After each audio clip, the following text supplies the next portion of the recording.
Welcome to the Nebraska Prep Zone podcast. I'm Stu Pospisil. Mike Patterson, as always, alongside me. And before we go to the round ball, we're going to look at the football that was. And Mike, we had some great state finals last week. I think you watched a couple on TV, if I'm guessing right. I pretty much watched most of them, actually. Great games. I know you're going to talk about it, but man, that Class A final, so epic. So different from last year with the same two teams. I mean, defensive struggle last year, offensive battle this year, but just a great job and that last second field goal, and that was just one of the games. So I was happy for the most part. The weather cooperated down there for those fans because it was.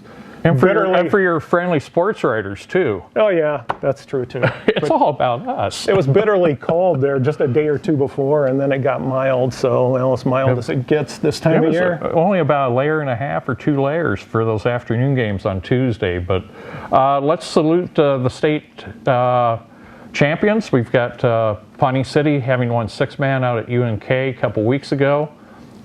Hitchcock County, first-time winner in 8-man 2.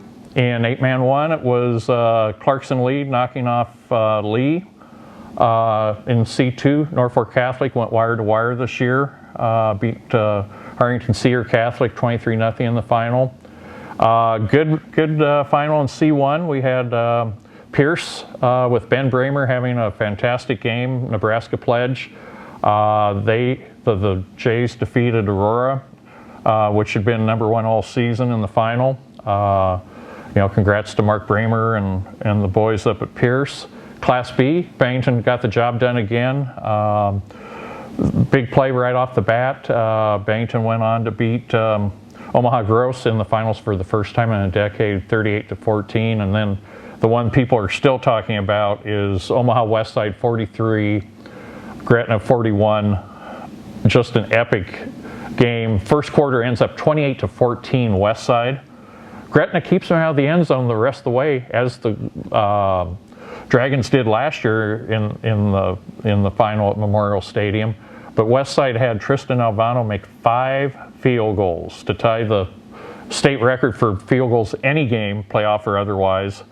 And his last one comes first-time walk-off at Memorial Stadium in a high school final. Westside drove 40 yards in less than 2 minutes to set that up after Gretna had made a good comeback from 13 down. They were down 40-27 to go up 41-40. But this was a team that had the ball last, looked like it was going to win, and it did. Right. The thing about Alvano, 5 field goals, and the narrower college uprights, so narrower than they are. And no tee. In high school, that's right. He doesn't use a tee. And every one of those 5, I mean, there was really no question about any one of the 5. They were just split right down the middle. That last one, all the pressure on him. And, you're thinking, man, he did a great job making those first 4, but he misses this 5th one. That's probably what everybody's going to remember, and he just nailed that one too. So great job by both schools, both programs, both coaches. It was just an epic Class A final and just so much fun to watch. It was highest scoring by 21 points of any Class A final of these playoffs that are coming up on 50 years. So, an offensive treat. Some people may thought that a grinded out game is more preferable, but I think this was epic, and it'll be one that I remember throughout my career.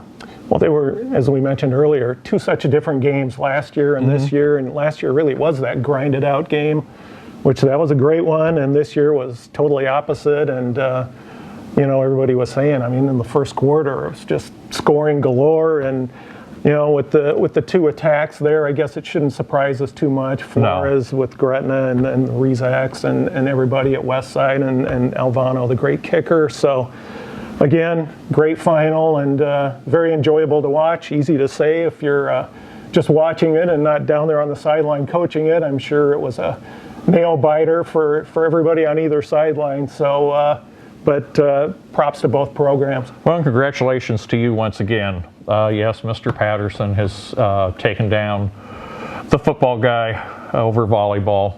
Yes, 5 out of 6 for you, 3 out of 7 for me. So, good job. Thank you. Football's over. On to basketball. And Mike, All right. we have, And 6 in a row. Oh, go ahead. oh gee, thanks. Okay, with that, why don't you unveil your preseason rankings? Okay, let's look at our overall top 10, Stu. And boy, the logical number 1 preseason squad, Millard South, Class A. I mean, Are they going to do it this year? that's the big question. I mean, they've accomplished a lot. The senior class has gotten just about everything done. Long home win streak, something like 73-5 over the last 3 years, 3 Metro Conference tournament titles. But the one thing that's been elusive is that state title. And, they've got a very strong senior class led by Maya Babbitt, Chloe Lemon, Cora Olson, those 3 all double-digit scoring players. So they're obviously hoping for the season to end just one way. We're not sure if it will or not, but the Patriots will start at number 1. Why don't you run down the rest of your top 10? All right. Number 2 is Lincoln High. They had a really nice season last year. They have some of their firepower back from last year. I kind of see them as the main challenger to Millard South right out of the gate. Number 3 is Elkhorn North, Class B, number 1. Britt Prince, we all know about her, more than 30 Division I scholarship offers. So the Wolves will start at number 3. Millard North, I think they're going to have a nice team this season. They've got the depth that I think is going to give some other teams problems. So the Mustangs will start at preseason number 4. Number 5 is Lincoln Pius X. Ryan Pasoda does a nice job down there with his squad. We still have another Markowski down there playing. So Well, they had a crushing loss last year in the district final. Right. So we'll see what Pius can do this year, but they'll start at number 5. Number 6 is Omaha Skutt, our Class B number 2 squad. And I'm not sure if this is the time or the place to mention this, but Elkhorn North will be playing at Omaha Skutt, a great opening weekend game. That'll be at 6 o'clock on Friday night. Get there early. At Omaha Skutt. Yes, get there early. We're already hearing rumblings about how crowded that much anticipated game is going to be. Those 2 teams played 3 times last year, split the first 2, and then Elkhorn North won the rubber match in the state final. So 2 great programs right there, and I'll be there Friday night. Number 7 is Lincoln Southwest. Number 8 is Bellevue West. Number 9 is Bellevue East, featuring Maya Scoff, their high-scoring guard. And rounding out the top 10 is Omaha Central. They were hit really hard by graduation. They do have Anaya Jones, their fine guard back, but they were 24-4 last year. I don't think they're going to get to that number this year, but I expect the Eagles to still make some noise in Class A. So that's our overall top 10. Who do you have as number 1s to start the year in the other classes? Well, number 1 in Class A is, we said, Millard South. Number 1 in B is Elkhorn North. Class C1, our friends from North Bend. 3-time champion, right? Keep winning titles out there, so they're going to go for another one. Number 1 in Class C2 is Oakland Craig. Number 1 in Class D1 is Hardington Cedar Catholic. They won the volleyball championship.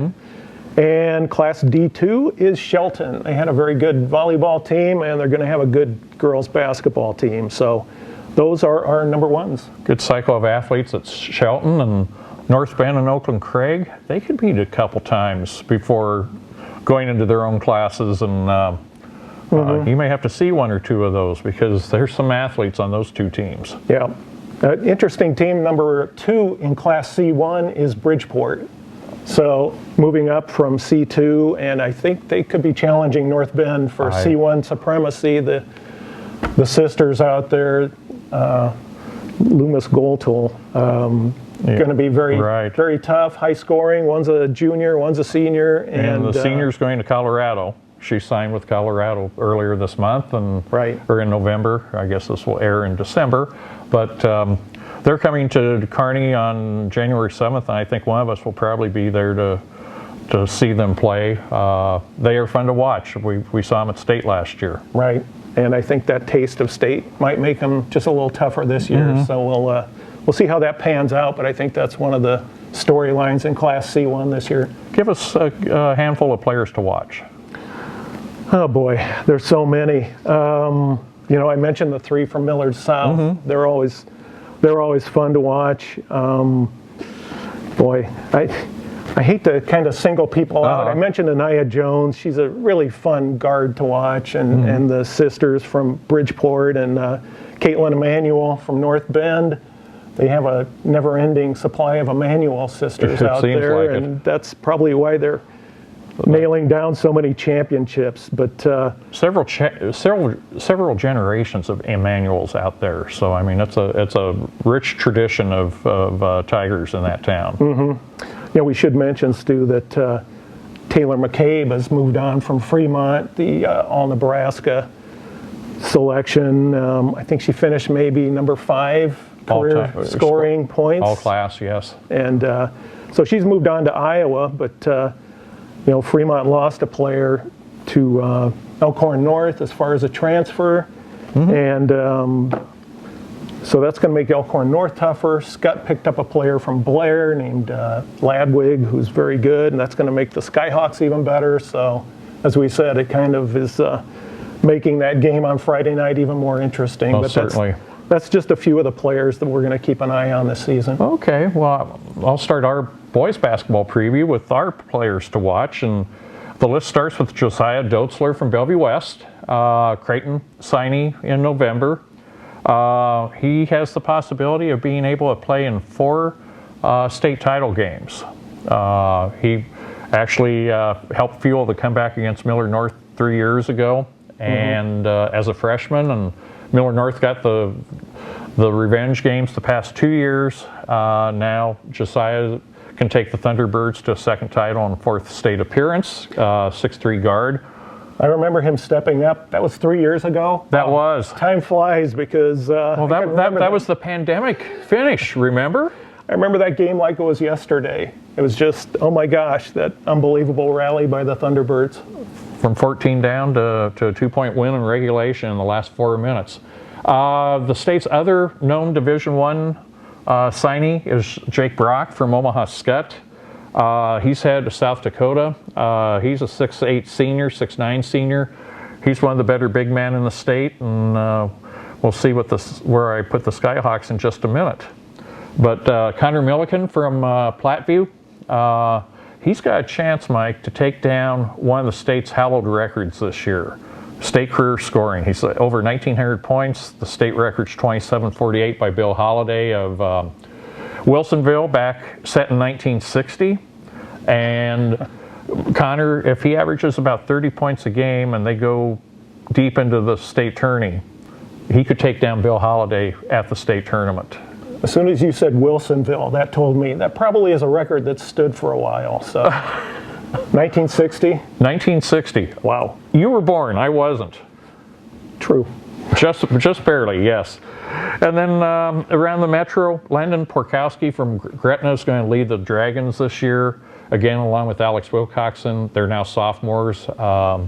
Gretna's going to be in the mix, as you'll see. And then Tate Oddbody, going to Division II Colorado Christian, Mike, from Omaha West Side. He's the only returner for the Warriors, but Warriors are deep with players, and again, in just a minute, we'll reveal our top 10. So that's kind of those to look at in boys basketball. And now for our top 10.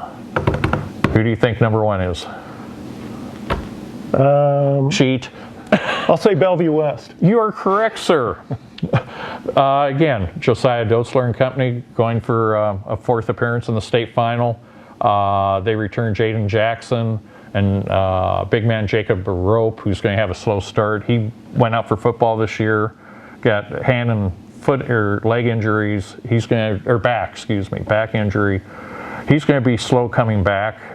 His minutes may be limited, Mike, early on, but second half of the season they should be full bore. So they're deep, they're shooters. Coach Doug Woodard really likes this team. I was going to say, any team coached by Doug Woodard, I'm going to put up there someplace up high in the ratings. Do you know he's had 12 teams in state finals, including the Roncalli championship, and there's only one other coach that has matched that. Any idea? Small school. Small school. Fall City Sacred Heart? Doug Goltz.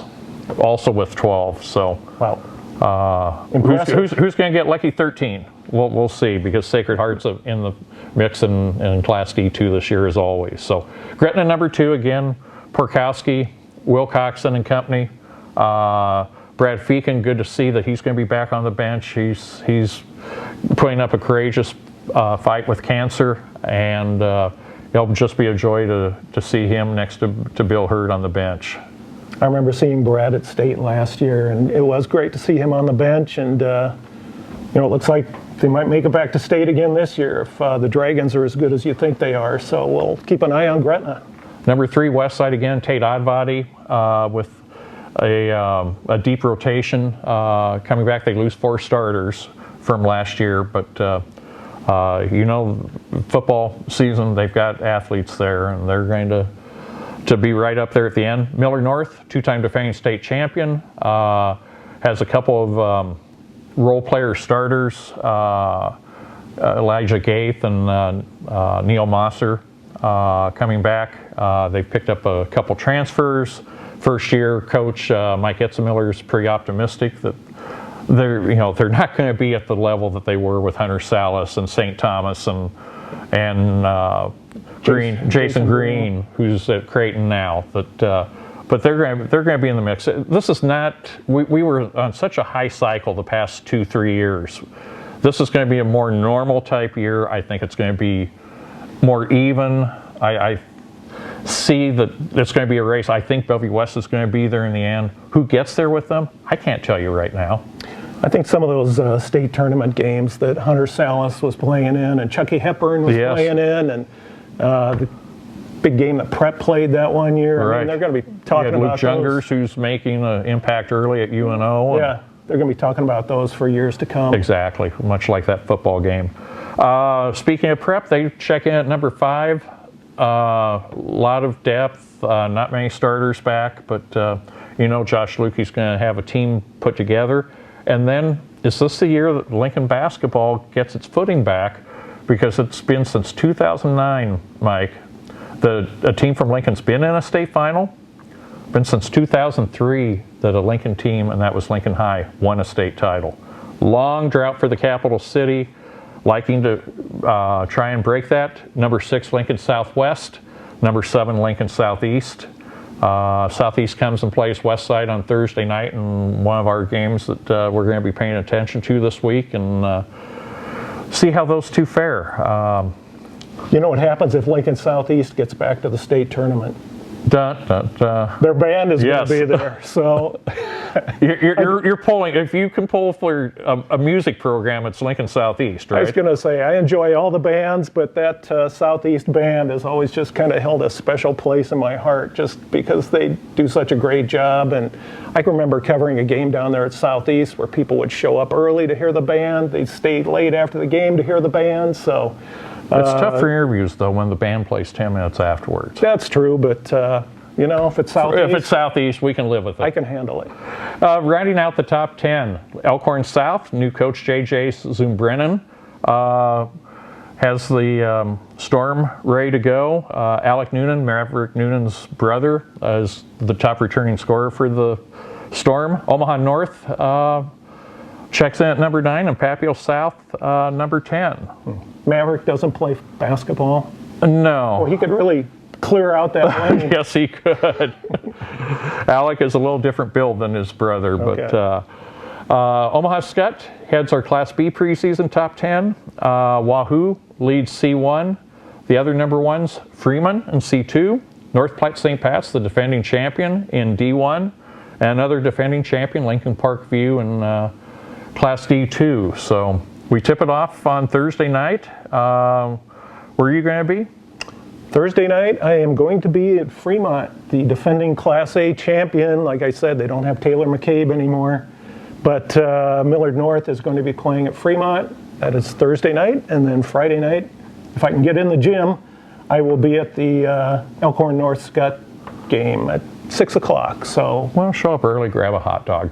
Fremont, by the way, is number 10 in Class A. So they may fall, but you still have them as a possibility. Well, They still have Kelly Flynn as the coach. We This all is know true. what he accomplished at South Sioux City, and he just led that school, Fremont, to their first state title last year. So And a first-time repeater as Coach of the Year, that's right. or two-time selection. And at least in my mind, very deserving of that. And like I said, leading Fremont to their first state title. So we'll see what the Tigers have in store for this season. Okay, well, I'm going to be watching Wahoo at Bennington early on Thursday night, then going over to see Southeast and Westside.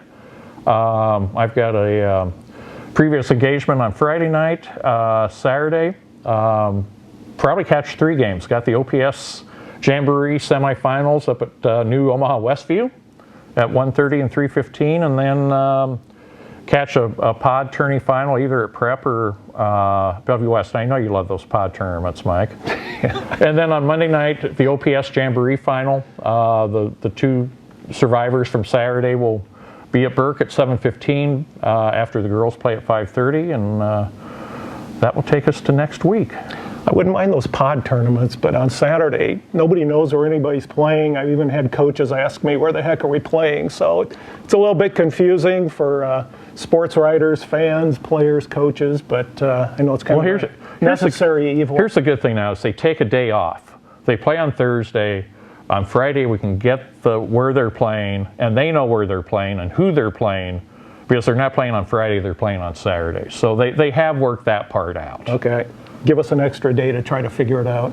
So we will be back here next week with a couple of podcasts. We will have our All-Nebraska football reveal for later next week. And before that, we'll recap the week that was and the week that will be. And for Mike Patterson, I'm Stu Pospisil. We'll see you next time.